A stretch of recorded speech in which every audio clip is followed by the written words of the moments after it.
ਜੀਵਨ ਸਿੰਘ ਜੀ ਵੀ ਛੋਟੇ ਜਿਹੇ ਸੀ ਤੇ ਨਾਲ ਸੀ। ਜਦੋਂ ਦਰਸ਼ਨ ਕਰਨ ਗਏ ਤੇ ਉੱਥੇ ਸੋਢੀਆਂ ਦਾ ਕਬਜ਼ਾ ਸੀ, ਜਿਹੜੇ ਮਿਹਰਬਾਨ ਦੀ ਔਲਾਦ ਸੀ, ਬਾਬਾ ਪ੍ਰਿਥੀ ਚੰਦ ਦੀ ਔਲਾਦ ਵਿੱਚੋਂ। ਉਹਨਾਂ ਨੇ ਦਰਵਾਜ਼ੇ ਬੰਦ ਕਰ ਦਿੱਤੇ ਸੀ ਹਰਮੰਦਰ ਸਾਹਿਬ ਦੇ, ਤੇ ਸਤਿਗੁਰੂ ਬਾਹਰ ਹੀ ਬਹਿ ਕੇ ਥੜੇ ਤੇ ਆ ਗਏ ਸੀ। ਉਹ ਕਹਾਣੀ ਭਾਈ ਜੈਤਾ ਆਪਣੇ ਪਿਤਾ ਤੋਂ ਸੁਣਦੇ ਹੁੰਦੇ ਸੀ। ਤੇ ਗੁਰੂ ਗੋਬਿੰਦ ਸਿੰਘ ਸਾਹਿਬ ਜੀ ਮਹਾਰਾਜ ਗੱਦੀ ਤੇ ਬਿਰਾਜੇ ਸੀ, ਤੇ ਉਹਨਾਂ ਨੇ ਕਿਹਾ ਸੀ ਅਸੀਂ ਮਾਝੇ ਦੀ ਧਰਤੀ ਤੇ ਜਾਣਾ ਹੀ ਨਹੀਂ। ਤੇ ਜਦੋਂ ਗੁਰੂ ਸਾਹਿਬ ਜੀ ਨੇ ਅੱਜ ਭਾਈ ਜੈਤੇ ਨੂੰ ਕਿਹਾ ਕੁਛ ਮੰਗ, ਤੈਨੂੰ ਦੇਣ ਨੂੰ ਜੀ ਕਰਦਾ, ਤੇ ਭਾਈ ਜੈਤਾ ਬਾਬਾ ਜੀਵਨ ਸਿੰਘ ਜੀ ਨੇ ਹੱਥ ਜੋੜੇ। ਜਿਹੜੀ ਅੱਜ ਅਸੀਂ ਅਰਦਾਸ ਦੇ ਵਿੱਚ ਸਰਵਣ ਕਰਦੇ ਆ ਨਾ ਕਿ ਅੰਮ੍ਰਿਤਸਰ ਦੇ ਖੁੱਲੇ ਦਰਸ਼ਨ ਇਸ਼ਨਾਨ ਬਖਸ਼ੋ, ਇਹ ਸ਼ਬਦ ਬਾਬਾ ਜੀਵਨ ਸਿੰਘ ਦੇ ਆ, ਭਾਈ ਜੈਤਾ ਜੀ ਦੇ। ਗੁਰੂ ਗੋਬਿੰਦ ਸਿੰਘ ਦੇ ਚਰਨਾਂ 'ਚ ਅਰਦਾਸ ਕੀਤੀ, ਸਤਿਗੁਰੂ ਤੁਠੇ ਜੇ ਤੇ ਅੰਮ੍ਰਿਤਸਰ ਸਾਹਿਬ ਦੇ ਖੁੱਲੇ ਦਰਸ਼ਨ ਤੇ ਇਸ਼ਨਾਨ ਬਖਸ਼ ਦਿਓ। ਸਤਿਗੁਰੂ ਕਹਿਣ ਲੱਗੇ ਭਾਈ ਜੈਤਿਆ ਜਾ, ਬਖਸ਼ੇ ਤੈਨੂੰ, ਖੁੱਲੇ ਦਰਸ਼ਨ ਦੀਦਾਰ ਬਖਸ਼ੇ ਤੈਨੂੰ, ਜਾਓ ਇਸ਼ਨਾਨ ਕਰਕੇ ਆਓ। ਸਤਿਗੁਰੂ ਗੁਰੂ ਕਲਗੀਧਰ ਪਾਤਸ਼ਾਹ ਨੇ 1100 ਰੁਪਈਆ ਭਾਈ ਜੈਤਾ ਜੀ ਨੂੰ ਦਿੱਤਾ। ਕਹਿਣ ਲੱਗੇ ਜਾਓ ਮੇਰੇ ਵੱਲੋਂ ਵੀ ਉੱਥੇ ਕੜਾ ਪ੍ਰਸ਼ਾਦੀ ਦੇ ਕਰਾ ਕੇ ਆਇਓ।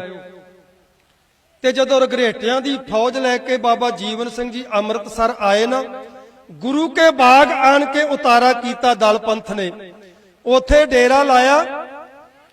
ਤੇ ਉਦੋਂ ਫਿਰ ਜਿਹੜੇ ਪੁਜਾਰੀ ਸੀ ਨਾ, ਗੁਰਦੁਆਰੇ ਦਰਬਾਰ ਖੁੱਲੇ ਛੱਡ ਕੇ ਭੱਜ ਗਏ ਸੋਢੀ। ਵੇਖਿਆ ਕਿੱਧਰ ਗਏ ਪੁਜਾਰੀ। ਦਿਨ ਚੜਿਆ, ਸਾਰੀ ਰਾਤ ਉਡੀਕਿਆ। ਜਦੋਂ ਦਿਨ ਚੜਿਆ ਤੇ ਭਾਈ ਸੰਗਤ ਸਿੰਘ ਜੀ ਨੂੰ ਕਹਿੰਦੇ ਸੀ ਪੰਥ ਵਿੱਚ ਸੰਗਤੀਆ, ਤੇ ਬਾਬਾ ਜੀ ਕਹਿਣ ਲੱਗੇ ਭਾਈ ਸੰਗਤ ਜੀ ਜਾਓ, ਪੁਜਾਰੀਆਂ ਨੂੰ ਬੁਲਾ ਕੇ ਲਿਆਓ, ਅਰਦਾਸਾਂ ਕਰਾਉਣੀਆਂ ਨੇ, ਨਾਲ ਦੇਗ ਕਰਾਉਣੀ ਗੁਰੂ ਸਾਹਿਬ ਵੱਲੋਂ ਵੀ। ਤੇ ਜਦੋਂ ਭਾਈ ਸੰਗਤ ਸਿੰਘ ਜੀ ਸੋਢੀਆਂ ਦੇ ਘਰਾਂ ਵਿੱਚ ਉਹਨਾਂ ਪੁਜਾਰੀਆਂ ਨੂੰ ਬੁਲਾਉਣ ਵਾਸਤੇ ਗਏ ਨਾ, ਤੇ ਉੱਥੇ ਕੁਛ ਵੀ ਨਹੀਂ, ਘਰ ਖਾਲੀ ਸਾਰੇ। ਜਦੋਂ ਉਹਨਾਂ ਦੇ ਨੌਕਰਾਂ ਚਾਕਰਾਂ ਨੂੰ ਪੁੱਛਿਆ ਵੀ ਕਿੱਧਰ ਗਏ, ਉਹ ਕਹਿੰਦੇ ਜੀ ਉਹ ਤੇ ਰਾਤੋਂ ਰਾਤ ਧਨ ਦੇ ਗੱਡੇ ਲੱਦ ਕੇ ਤੇ ਮਾਲਵੇ ਦੀ ਧਰਤੀ ਨੂੰ, ਉਦੋਂ ਕਹਿੰਦੇ ਸੀ ਜੰਗਲ ਦੇਸ਼, ਮਾਲਵਾ ਇਹਨੂੰ ਗੁਰੂ ਨਾਨਕ ਦੇਵ ਜੀ ਨੇ ਆਖਿਆ। ਇਹਨੂੰ ਇਤਿਹਾਸ ਵਿੱਚ ਜਦੋਂ ਪੜਾਂਗੇ ਨਾ ਜੰਗਲ ਦੇਸ਼ ਕਹਿੰਦੇ ਆ, ਜੰਗਲੀ ਜੰਗਲ ਸੀ, ਆਬਾਦੀ ਕੋਈ ਨਹੀਂ ਸੀ ਉਧਰ।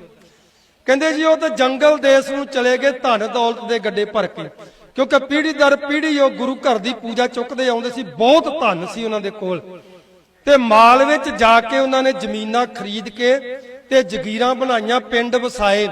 ਅੱਜ ਉਧਰ ਗੁਰੂਸਰ, ਗੁਰੂ ਕੇ, ਗੁਰੂ ਜੋਧੇ, ਗੁਰੂ ਘਾਟ, ਗੁਰੂ, ਇਦਾਂ ਕਰਕੇ ਪਿੰਡ ਉਹਨਾਂ ਦੇ ਵਸੇ ਸੋਢੀਆਂ ਦੇ, ਅੱਜ ਵੀ ਜਾ ਕੇ ਵੇਖ ਸਕਦੇ ਹੋ ਮਾਲਵੇ ਦੀ ਧਰਤੀ ਤੇ। ਜਦੋਂ ਇਹ ਖਬਰ ਬਾਬਾ ਜੀਵਨ ਸਿੰਘ ਨੂੰ ਮਿਲੀ, ਉਹਨਾਂ ਨੇ ਇੱਕ ਬੇਨਤੀ ਪੱਤਰ ਲਿਖਿਆ ਗੁਰੂ ਗੋਬਿੰਦ ਸਿੰਘ ਜੀ ਨੂੰ ਕਿ ਮਹਾਰਾਜ ਇਸ ਤਰ੍ਹਾਂ ਕੀਤਾ ਪੁਜਾਰੀਆਂ ਨੇ ਤੇ ਗੁਰਦੁਆਰੇ ਸੁੰਨੇ ਹੋ ਗਏ ਆ, ਦਰਬਾਰ ਜਿਹੜੇ ਨੇ। ਗੁਰੂ ਗੋਬਿੰਦ ਸਿੰਘ ਜੀ ਨੇ ਜਦੋਂ ਖਬਰ ਸੁਣੀ ਤੇ ਉਹਨਾਂ ਨੇ ਹੁਕਮਨਾਮਾ ਲਿਖਿਆ ਬਾਬਾ ਜੀਵਨ ਸਿੰਘ ਨੂੰ। ਕਹਿਣ ਲੱਗੇ ਸੰਤ ਜੀ ਰਗਰੇਟਿਆਂ ਨੂੰ ਮਰਿਆਦਾ ਸਮਝਾ ਕੇ ਤੇ ਗੁਰੂ ਘਰਾਂ ਦੀ ਸੇਵਾ ਸੰਭਾਲ ਕੇ ਫੇਰ ਆਇਓ। ਇਹ ਗੁਰੂ ਗੋਬਿੰਦ ਸਿੰਘ ਸਾਹਿਬ ਜੀ ਮਹਾਰਾਜ ਦਾ ਹੁਕਮ ਸੀ। ਤੇ ਥਾਂ ਪਰ ਥਾਂ ਬਾਬਾ ਜੀਵਨ ਸਿੰਘ ਜੀ ਨੇ ਰੰਗਰੇਟਿਆਂ ਨੂੰ ਦਰਬਾਰ ਸਾਹਿਬ ਦੀ ਸੇਵਾ ਸੰਭਾਲ ਦਿੱਤੀ ਤੇ ਉਥੋਂ ਚੱਲ ਕੇ ਵਾਪਸ ਗਏ। ਉਦੋਂ ਤੋਂ ਲੈ ਕੇ ਤੇ ਅਕਾਲੀ ਫੂਲਾ ਸਿੰਘ ਤੱਕ ਦਰਬਾਰ ਸਾਹਿਬ ਦੀ ਸੇਵਾ ਸੰਭਾਲ ਜਿਹੜੀ ਸੀ ਇਹ ਰੰਗਰੇਟਿਆਂ ਕੋਲ ਰਹੀ। ਜਦੋਂ ਅੰਗਰੇਜ਼ਾਂ ਦਾ ਰਾਜ ਹੋ ਗਿਆ, ਇਹਨਾਂ ਪੁਜਾਰੀਆਂ ਨੇ ਇੱਕ ਬੜੀ ਕੋਝੀ ਚਾਲ ਚੱਲੀ ਰੰਗਰੇਟਿਆਂ ਨੂੰ, ਕਿਉਂਕਿ ਈਸਾਈ ਧਰਮ ਦੇ ਵਿੱਚ ਨਾ ਸਿਰ ਢੱਕਣ ਦੀ ਪਾਬੰਦੀ ਆ ਤੇ ਨਾ ਜੋੜਾ ਲਾ ਕੇ ਆਉਣ ਦੀ ਮਨਾਹੀ ਆ। ਉਹਨਾਂ ਨੂੰ ਅੰਗਰੇਜ਼ ਅਫਸਰਾਂ ਨੂੰ ਇਹਦੇ ਬਾਰੇ ਮਰਿਆਦਾ ਦੇ ਕੁਝ ਪਤਾ ਨਹੀਂ ਸੀ। ਹਰਮੰਦਰ ਸਾਹਿਬ ਦੇ ਉਹ ਦਰਸ਼ਨ ਕਰਨ ਵਾਸਤੇ, ਧਿਆਨ ਵੇਖਣ ਵਾਸਤੇ ਤੇ 14-15 ਅੰਗਰੇਜ਼ ਅਫਸਰ ਜਿਹੜੇ ਸੀ ਨਾ ਉਹ ਆ ਗਏ ਦਰਬਾਰ। ਬਕਰਮਾ ਸਰੋਵਰ ਦੇ ਘੇਰੇ ਘੇਰੇ ਫਿਰੇ। ਉਸ ਟਾਈਮ ਉਹਨਾਂ ਨੂੰ ਇਹ ਦੱਸਣਾ ਚਾਹੀਦਾ ਸੀ ਵੀ ਸਿੱਖ ਮਰਿਆਦਾ ਐਦਾਂ ਹੈ, ਪਰ ਇਹ ਜਿਹੜੇ ਸੋਢੀ ਸੀ ਨਾ ਇਹ ਕਹਿਣ ਲੱਗੇ ਵੱਡੇ ਗੁਰੂ ਦੇ ਬੇਟੇ ਬਣੇ ਫਿਰਦੇ ਹੋ, ਆ ਬੇਅਦਬੀ ਹੋ ਗਈ, ਮਹਾਰਾਜ ਦੀ ਬੇਅਦਬੀ ਕਰਾਤੀ ਤੁਸੀਂ, ਜਰਾ ਅੱਜ ਜੋੜੇ ਪਾ ਕੇ ਟੋਪੀਆਂ ਪਾ ਕੇ ਇਹ ਆ ਗਏ ਨੇ ਮਹਾਰਾਜ ਦੇ ਬਕਰਮਾਂ ਦੇ ਵਿੱਚ। ਰਗਰੇਟੇ ਜੋਸ਼ ਵਿੱਚ ਆਏ, ਉਹ 14-15 ਅੰਗਰੇਜ਼ ਵੜ ਦਿੱਤੇ ਤੇ ਉਧਰ ਜਾ ਕੇ ਅੰਗਰੇਜ਼ਾਂ ਨੂੰ ਕਹਿੰਦੇ ਇਹ ਜਾਹਲ ਕੌਮ ਆ, ਜਦ ਤੱਕ ਇਹਨਾਂ ਨੂੰ ਤੁਸੀਂ ਇਸ ਕੌਮ ਨੂੰ ਖਤਮ ਨਾ ਕੀਤਾ ਤੁਸੀਂ ਪੰਜਾਬ ਤੇ ਰਾਜ ਨਹੀਂ ਕਰ ਸਕਦੇ। ਤੇ ਇਹ ਇਤਿਹਾਸ ਵੀ ਇਹ ਗਵਾਹ ਸੀ। ਮਜੀਠੀਏ ਸਰਦਾਰ, ਲੈਲਪੁਰੀਏ, ਸ਼ੇਖੂਪੁਰੀਏ, ਫਿਰ ਲਾਹੌਰੀਏ, ਇਹ ਸਾਰੇ ਸਰਦਾਰਾਂ ਨੇ ਅੰਗਰੇਜ਼ਾਂ ਨਾਲ ਸਮਝੌਤਾ ਕੀਤਾ ਸੀ।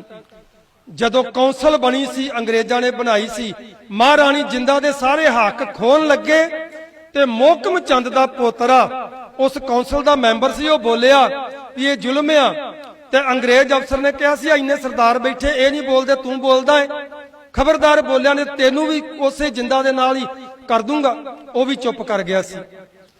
ਤੇ ਉਦੋਂ ਇਹਨਾਂ ਸੋਢੀਆਂ ਨੇ, ਉਦੋਂ ਇੱਕ ਗੁਰੂ ਘਰ ਦਾ ਲਾਲ ਜਿਹੜਾ ਗੁਰੂ ਦਾ ਬੇਟਾ ਸੀ, ਜੱਟ ਸਿੱਖ ਕੌਮ ਦੇ ਵਿੱਚੋਂ, ਜਿਨੇ ਆਪਣਾ ਸਭ ਕੁਝ ਕੁਰਬਾਨ ਕਰ ਦਿੱਤਾ ਇਸ ਸਿੱਖ ਰਾਜ ਨੂੰ ਬਚਾਉਣ ਵਾਸਤੇ, ਉਹ ਸਰਦਾਰ ਅਸਾਮ ਸਿੰਘ ਜੀ ਅਟਾਰੀ ਵਾਲਾ ਸੀ। ਉਹਦੇ ਨਾਲ ਜਿਹੜੀ ਫੌਜ ਸੀ ਉਹ ਸਾਰੀ ਰੰਗਰੇਟਿਆਂ ਦੀ ਸੀ। ਉਹ ਲੜੇ ਆਖਰੀ ਦਮ ਤੱਕ। ਤੇ ਇਹ ਅੰਗਰੇਜ਼ਾਂ ਨੂੰ ਪਤਾ ਹੀ ਸੀ ਵੀ ਇਹ ਕੌਮ ਅੜੀ ਆ। ਉਹਨੇ ਫਿਰ ਕੀ ਕੀਤਾ, ਜਾ ਕੇ ਸੋਢੀਆਂ ਨੇ ਕਿਹਾ ਇਹ ਕੌਮ ਤੁਹਾਨੂੰ ਰਾਜ ਨਹੀਂ ਕਰਨ ਦੇਗੀ। ਇੱਕ ਅਫਸਰ ਮਾਰ ਦਿੱਤੇ 14-15। ਦੂਜਾ ਉਹਨਾਂ ਨੇ ਜਾ ਕੇ ਇਸ ਕੌਮ ਬਾਰੇ ਭਟਕਾਇਆ। ਅੰਗਰੇਜ਼ਾਂ ਨੇ ਆ ਕੇ ਤੋਪਾਂ ਬੀੜ ਦਿੱਤੀਆਂ। ਕੁਝ ਰੰਗਰੇਟੇ ਤੋਪਾਂ ਦੇ ਅੱਗੇ ਖਿਲਾਰ ਕੇ ਉਡਾ ਦਿੱਤੇ। ਕੁਝ ਰੰਗਰੇਟਿਆਂ ਨੂੰ ਉੱਥੇ ਫਾਂਸੀਆਂ ਦੇ ਕੇ ਮਾਰ ਦਿੱਤਾ। ਤੇ ਉਹ ਗੁਰਦੁਆਰੇ ਦੀ ਸੇਵਾ ਸੰਭਾਲ ਜਿਹੜੀ ਸੀ ਉਹ ਫਿਰ ਉਹਨਾਂ ਮਹੰਤਾਂ ਨੂੰ, ਪੁਜਾਰੀਆਂ ਨੂੰ ਦੇ ਦਿੱਤੀ। ਉਦੋਂ ਰੰਗਰੇਟੇ ਕੌਮ ਦੇ ਮੰਦੇ ਦਿਨ ਆਏ ਨੇ। ਨਾ ਇਹਨਾਂ ਨੂੰ ਕਿਤੇ ਫੌਜ 'ਚ ਨੌਕਰੀ ਮਿਲਦੀ ਸੀ, ਨਾ ਇਹਨਾਂ ਦੇ ਕੋਲ ਗੁਰੂ ਘਰਾਂ ਦੀ ਸੇਵਾ ਸੀ। ਖੇਤੀ ਇਹ ਕਰ ਨਹੀਂ ਸੀ ਸਕਦੇ, ਨਾ ਹੀ ਅੱਜ ਕਰ ਸਕਦੇ ਆ। ਸਰਕਾਰ ਨੇ ਜ਼ਮੀਨਾਂ ਰੰਗਰੇਟਿਆਂ ਨੂੰ ਦਿੱਤੀਆਂ ਸੀ, ਪਰ 100 ਦੇ ਵਿੱਚੋਂ ਕੋਈ 2-4 ਰੰਗਰੇਟੇ ਐਸੇ ਹੋਣਗੇ ਜਿਹੜੇ ਖੇਤੀ ਕਰਦੇ ਆ, ਨਹੀਂ ਤੇ ਸਭ ਜ਼ਮੀਨਾਂ ਜਮੂਨਾਂ ਵੇਚ ਕੇ ਵਿਹਲੇ ਹੋ ਗਏ। ਲੜਾਈ ਜਿੰਨੀ ਮਰਜ਼ੀ ਕਰਾ ਲਓ ਇਹਨਾਂ ਕੋਲ, ਕਿਉਂਕਿ ਫੌਜੀ ਨੇ, ਲੜਨਾ ਆਉਂਦਾ ਇਹਨਾਂ ਨੂੰ, ਪਰ ਖੇਤੀ ਨਹੀਂ ਕਰ ਸਕਦੇ। ਹੁਣ ਥੋੜਾ ਥੋੜਾ ਵਪਾਰ ਵਿੱਚ ਹਿੱਸਾ ਲੈਂਦੇ ਆ, ਪਰ ਇਹਨਾਂ ਦਾ ਇੱਕੋ ਹੀ ਕੰਮ ਸੀ, ਆਦਿ ਕਾਲ ਤੋਂ ਇਹ ਲੜਦੇ ਆ ਰਹੇ ਆ, ਫੌਜੀ ਸਨ। ਤੇ ਇਹਨਾਂ ਦੇ ਮੰਦੇ ਦਿਨ ਉਦੋਂ ਆ ਗਏ ਜਦੋਂ ਫੌਜ ਵਿੱਚ ਵੀ ਨਹੀਂ ਸੀ ਇਹਨਾਂ ਨੂੰ ਰੱਖਦੇ। ਫਿਰ ਸਰਦਾਰ ਹਰੀ ਸਿੰਘ ਨਰਵਾ, ਮਜਬੀ ਸਿੱਖ ਰੰਗਰੇਟਾ, ਗੁਰੂ ਦਾ ਬੇਟਾ, ਉਹਦਾ ਪੁੱਤਰ ਸੀ ਨਰਵੈਰ ਸਿੰਘ। ਜਦੋਂ ਹਰੀ ਸਿੰਘ ਨਰਵੇ ਨੂੰ ਸ਼ਹੀਦ ਹੋ ਗਿਆ ਤੇ ਉਹਦੀ ਸਾਰੀ ਪ੍ਰਾਪਰਟੀ ਜ਼ਬਤ ਕਰ ਲਈ ਮਹਾਰਾਜਾ ਰਣਜੀਤ ਸਿੰਘ ਨੇ। ਤੇ ਉਹ ਦਰਬਾਰ 'ਚ ਪੇਸ਼ ਹੋਇਆ ਦੋਵੇਂ ਮਾਵਾਂ ਨੂੰ ਲੈ ਕੇ, ਦੋਵੇਂ ਭੈਣਾਂ ਨੂੰ ਆਪਣੀਆਂ ਨੂੰ ਲੈ ਕੇ, ਵੀ ਤੁਹਾਡੇ ਵਾਸਤੇ ਸਾਡੇ ਪਿਤਾ ਨੇ ਇਸ ਪੰਜਾਬ ਵਾਸਤੇ ਇੰਨੀ ਘਾਲਣਾ ਘਾਲੀ ਤੇ ਅੱਜ ਤੁਸੀਂ ਸਭ ਕੁਝ ਖੋ ਲਿਆ। ਮਹਾਰਾਜਾ ਰਣਜੀਤ ਸਿੰਘ ਕਹਿਣ ਲੱਗੇ ਵੀ ਉਹ ਸਾਡਾ ਮੁਲਾਜ਼ਮ ਸੀ, ਉਹ ਸੇਵਾ ਕਰਦਾ ਸੀ ਖਾਲਸੇ ਰਾਜ ਦੀ, ਉਹਨੂੰ ਸਗਾਤਾਂ ਮਿਲੀਆਂ ਸੀ, ਤੁਸੀਂ ਕਰੋਗੇ ਤੁਹਾਨੂੰ ਵੀ ਮਿਲਣਗੀਆਂ। ਤੇ ਫਿਰ ਸਰਦਾਰ ਨਰਵੈਰ ਸਿੰਘ ਕਹਿਣ ਲੱਗੇ ਵੀ ਉਹਨਾਂ ਦਾ ਜਿਹੜਾ ਆਪਣਾ ਪਰਸਨਲ ਪੈਸਾ ਸੀ 3 ਲੱਖ, ਉਹ ਮਹਾਰਾਜਾ ਰਣਜੀਤ ਸਿੰਘ ਦੇ ਬੈਂਕ ਵਿੱਚ ਜਮ੍ਹਾਂ ਸੀ। ਉਹ ਮੰਗਿਆ, ਕਹਿਣ ਲੱਗੇ ਉਹ ਹੀ ਦੇ ਦਿਓ। ਕਹਿਣ ਲੱਗੇ ਵੀ ਉਹ ਵੀ ਸਰਕਾਰੀ ਪੈਸਾ ਜ਼ਬਤ ਹੋ ਗਿਆ ਹੈ, ਤੁਸੀਂ ਨੌਕਰੀ ਕਰੋ ਤੁਹਾਨੂੰ ਵੀ ਮਿਲੇਗਾ। ਉਸ ਵਕਤ ਸਰਦਾਰ ਨਰਵੈਰ ਸਿੰਘ ਨੇ ਕਹਿਤਾ ਸੀ ਅਸੀਂ ਤੇਰੀ ਨੌਕਰੀ ਨਹੀਂ ਕਰਨੀ, ਅਸੀਂ ਇਹੋ ਜੀ ਨੌਕਰੀ ਤੇ ਥੁੱਕਦੇ ਆ। ਸਾਡੇ ਪਿਤਾ ਨੇ ਕੀ ਕੁਛ ਨਹੀਂ ਕੀਤਾ, ਉਹਦੇ ਪਰਿਵਾਰ ਨਾਲ ਮਗਰੋਂ ਆਹ ਹਾਲਤ ਕੀਤੀ ਤੇ ਸਾਡੇ ਨਾਲ ਕੀ ਕਰੋਗੇ, ਅਸੀਂ ਨਹੀਂ ਕਰਨੀ ਤੇਰੀ ਨੌਕਰੀ। ਪੜਿਆ ਲਿਖਿਆ ਉਹ ਭਾਈ ਨਰਵੈਰ ਸਿੰਘ ਸੀ। ਲੁਧਿਆਣੇ ਜਾ ਕੇ ਅੰਗਰੇਜ਼ ਸਰਕਾਰ ਦੇ ਕੋਲ ਉਹਨੇ ਦੱਸਿਆ ਕਿ ਮੈਂ ਸਰਦਾਰ ਹਰੀ ਸਿੰਘ ਨਰਵੇ ਦਾ ਪੁੱਤਰ ਆ। ਅੰਗਰੇਜ਼ ਸਰਕਾਰ ਨੇ ਉਹਨੂੰ ਕਮਿਸ਼ਨਰ ਲਾਤਾ। ਜਦੋਂ ਇਸ ਕੌਮ ਦੇ ਨਾਲ ਅੰਗਰੇਜ਼ ਕੌਮ ਬੜਾ ਧੱਕਾ ਕਰਦੀ ਪਈ ਸੀ ਨਾ, ਉਦੋਂ ਸਰਦਾਰ ਨਰਵੈਰ ਸਿੰਘ ਨੇ ਜਨਰਲ ਅਖਤਰ ਲੋਨੀ ਨੂੰ ਇਹ ਗੱਲ ਕਹੀ ਸੀ ਵੀ ਇਹ ਜਿਹੜੇ ਰੰਗਰੇਟੇ ਆ ਨਾ, ਇਹ ਜਾਹਲ ਕੌਮ ਨਹੀਂ ਹੈ, ਇਹ ਬੜੀ ਵਫਾਦਾਰ ਕੌਮ ਆ। ਇਹਨਾਂ ਦੇ ਸਿਰ ਤੇ ਕਦੀ ਹੱਥ ਰੱਖ ਕੇ ਵੇਖ, ਇਹਨਾਂ ਨੂੰ ਕਦੀ ਜੱਫੀ ਪਾ ਕੇ ਪਿਆਰ ਕਰਕੇ ਵੇਖ, ਇਹਨਾਂ ਦੇ ਇੱਕ ਇੱਕ ਕਤਰੇ ਦੇ ਵਿੱਚ ਵਫਾਦਾਰੀ ਭਰੀ ਹੋਈ ਆ। ਤੂੰ ਇਹਨਾਂ ਨੂੰ ਫੌਜ 'ਚ ਭਰਤੀ ਕਰ। ਹਰੀ ਸਿੰਘ ਨਰਵਾ ਸੀ, ਜਿੱਥੋਂ ਤੱਕ ਹੱਦਾਂ ਬਣਾਈਆਂ ਸੀ ਉਹਨੇ, ਅੱਜ ਵੀ ਤੇਰੀਆਂ ਹੱਦਾਂ ਦੀ ਰਾਖੀ ਕਰਨਗੇ। ਉਸ ਟਾਈਮ ਸਰਦਾਰ ਨਰਵੈਰ ਸਿੰਘ ਦੀ ਸਿਫਾਰਿਸ਼ ਤੇ ਗੌਰ ਕੀਤਾ ਅੰਗਰੇਜ਼ ਸਰਕਾਰ ਨੇ ਤੇ ਇਹਨਾਂ ਨੂੰ ਰੰਗਰੇਟਿਆਂ ਨੂੰ ਫੌਜ ਵਿੱਚ ਭਰਤੀ ਕੀਤਾ ਤੇ ਉਸ ਫੌਜ ਦਾ ਕੰਪਨੀ ਦਾ ਨਾਮ ਰੱਖਿਆ ਸਿੱਖ ਲਾਈ ਪਲਟਨ। ਉਹਦੀਆਂ ਸਾਰੀਆਂ ਰਹਿਤਾਂ ਬਹਿਤਾਂ ਨੂੰ ਬਰਕਰਾਰ ਰੱਖਿਆ। ਉਹ ਸਿੱਖ ਲਾਈ ਪਲਟਨ ਜਿਹੜੀ ਸੀ ਨਾ, ਉਹ ਫਿਰ ਫੌਜ ਦੇ ਵਿੱਚ ਆਈ ਤੇ ਥੋੜਾ ਥੋੜਾ ਇਸ ਕੌਮ ਦਾ ਫਿਰ ਸੁਧਾਰ ਹੋਣ ਲੱਗਾ। ਪਰ ਪੰਥ ਦੋਖੀ ਸਮੇਂ-ਸਮੇਂ ਨਾਲ ਇਹਨੂੰ ਦਬਾਉਂਦੇ ਆਏ ਆ। ਹੁਣ ਉਹ ਸਮਾਂ ਆ ਗਿਆ ਏ ਕਿ ਵਿਗਿਆਪਨ ਜੋਗਿਆ ਮੀਡੀਆ ਜੋਗਿਆ ਹੁਣ ਮੇਰੀ ਜ਼ਬਾਨ ਤੇ ਭਾਵੇਂ ਦੱਬ ਦਿਓ ਪਰ ਰਗਰੇਟਾ ਕੌਮ ਦੀ ਜ਼ਬਾਨ ਨਹੀਂ ਕੋਈ ਦੱਬ ਸਕਦਾ। ਇਹ ਸ੍ਰੀ ਰਗਰੇਟਾ ਕੌਮ ਸਤਿ ਸ੍ਰੀ ਅਕਾਲ ਸਤਿ ਸ੍ਰੀ ਅਕਾਲ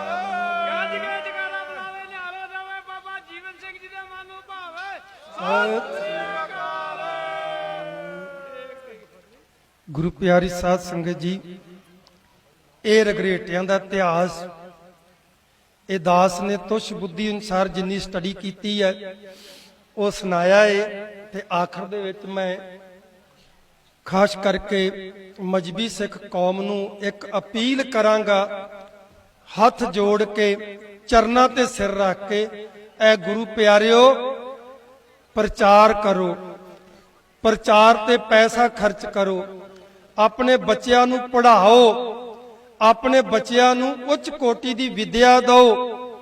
ਤੇ ਇਹ ਜਿਹੜਾ ਫੇਸਬੁੱਕ ਤੇ WhatsApp ਤੇ ਜਿਹੜਾ ਜੱਟਵਾਦ ਯੇਵਾਦ ਕਰਦੇ ਹੋ ਨਾ, ਇਹ ਬੰਦ ਕਰ ਦਿਓ, ਕਿਉਂਕਿ ਜੱਟ ਤੇ ਮਜਬੀ ਨੌ ਤੇ ਮਾਸ ਦਾ ਰਿਸ਼ਤਾ ਹੈ। ਆ ਜਿਹੜੇ ਸਟੇਜਾਂ ਦੇ ਉੱਤੇ ਜੱਟ ਜੱਟ ਰੌਲਾ ਪਾਇਆ ਜਾ ਰਿਹਾ ਨਾ, ਉਹ ਜੱਟ ਦੀ